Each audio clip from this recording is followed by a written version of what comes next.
Here we are, still snowing, big surprise. And it's been whiteout conditions for a while now. They've pulled all the plows off the road.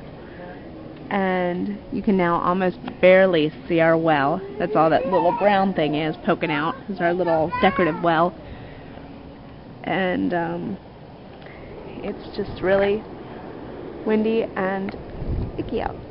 It's actually died down a little bit right now, but that's what it looks like right now.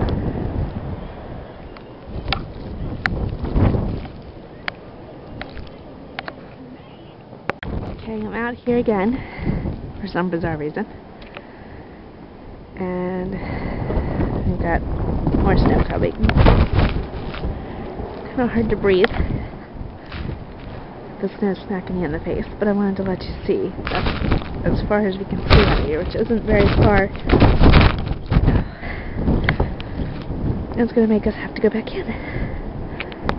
It's going to be a really quick video because I can't breathe very well. So this is just what's going on right now.